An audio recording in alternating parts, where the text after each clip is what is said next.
लातूरमध्ये काल जोरदार राडा झालेला आहे। राष्ट्रवादीचे कार्यकर्ते आणि छावा संघटनेचे कार्यकर्ते हे आपापसामध्ये भिडल्याचं पाहायला मिळालेलं होतं आणि लातूरमध्ये हे काल तुफान राडा झाल्याचं पाहायला मिळालं। प्रदेशाध्यक्ष सुनील तटकरेंच्या पत्रकार परिषदेमध्ये हा तुफान राडा झालाय।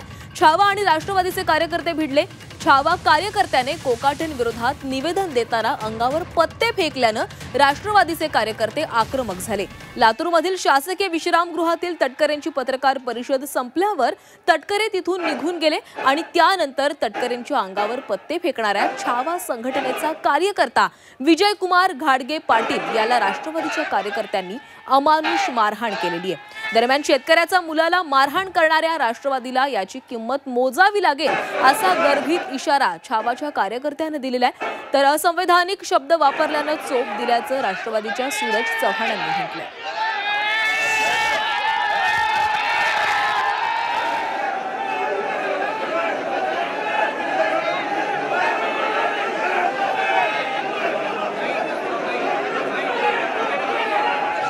सुनील तटकरे या ठिकाणी आलेले असताना आम्ही राज्याच्या कृषी मंत्र्यांच्या विरोधामध्ये निवेदन दिले आणि त्या कृषी मंत्र्यांनी विधानसभा गृहामध्ये पत्ते खेळतानाचा व्हिडिओ समोर आला। आम्ही राज्याच्या राष्ट्रवादीच्या प्रदेशाध्यक्षांना सांगितलं की हे पत्ते तुम्ही घ्या आणि तुमच्या त्या कृषी मंत्र्यांना द्या।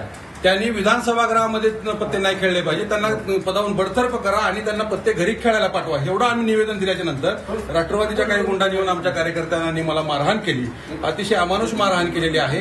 परंतु हे शेतकऱ्यांच्या पोरांवर तुम्ही हल्ला केलाय, राष्ट्रवादीची हीच वागणूक आहे का? माझा सवाल आहे अजित पवारांना की अजित पवार, तुम्ही शेतकऱ्यांसाठी एवढ्या मोठ्या मोठ्या बाता मारता, अशा चुकीचे कृषी मंत्री राज्याला तुम्ही देता आणि शेतकऱ्यांच्याच पोरांना तुम्ही मारण्याचं काम करताय, याची किंमत तुम्हाला मोजावी लागणार, म्हणजे मोजावी लागणार। संविधानिकपणे त्यांनी मागणी केली असती तर आम्ही काही त्याच्यावरती आक्षेप घेतला नसता, परंतु तुम्ही आमच्या कार्यक्रमात येता, आमच्या पक्ष नेतृत्वाला खालच्या पातळीवर शिवा देता, तर राष्ट्रवादी काँग्रेस पक्षाचा पदाधिकारी म्हणून अशा भावना उमटणं साहजिक होतं आणि त्या प्रतिक्रिया ज्या उमटल्या आहेत त्यांनी असंविधानिकपणे बोलल्यामुळे त्याला जशास तसं उत्तर राष्ट्रवादीकडनं दिलेलं आहे। काय असेल तर ते चूक आहे, मी याचं कधी समर्थन करणार नाही। मी अत्यंत शांततावादी कार्यकर्ता आहे।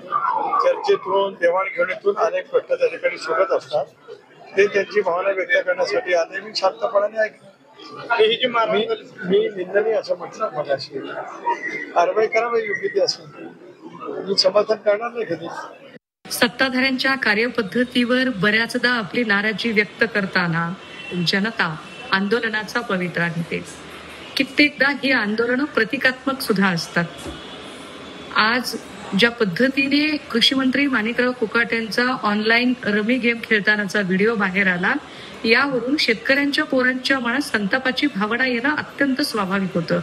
त्यातच लातूर हा कोरडवाहू पट्टा आहे, त्यामुळे तिथल्या पोरांनी आपल्या भावना कोकाटे ज्या पक्षाचे मंत्री आहेत त्या पक्षाध्यक्षाच्या समोर व्यक्त करणं किंवा प्रतिकात्मक पद्धतीने त्यासाठी पत्ते उधळणं हे स्वाभाविक होतं। अर्थात याचं समर्थन करता येणार नाही आणि याला प्रतिकार करताच येऊ शकतो, परंतु याला प्रतिकार किंवा प्रतिबंध करण्याच्या ऐवजी ज्या पद्धतीने या शेतकऱ्यांच्या पोरांना मारहाण केली गेली ही अत्यंत वाईट आहे। त्याहीपेक्षा वाईट हे आहे की मारहाण करणारे पदाधिकारी होय आम्ही केली मारहाण हे तोंड वर करून जेव्हा सांगतात आणि त्याचं समर्थन करतात, तेव्हा महाराष्ट्रात एक चुकीची प्रथा पडत चालली आहे का असं वाटत जातं। कारण नितेश राणे, संजय गायकवाड, संजय शिरसाट, पडळकर अशा कितीतरी घटना, या प्रत्येक घटनेतला माणूस मारहाणीनंतर सांगतोय की होय आम्ही असं केलं। याचा अर्थ आम्ही सत्तेत आहोत, सत्तेचा उन्माद आहे आणि आम्ही काहीही केलेलं चालून जाऊ शकतं, अशी जी चुकीची प्रथा पडते। देवेंद्रजी हे आपल्या कारकिर्दीला गालबोट लावणारा आहे, याचा आता तरी आपण विचार करा।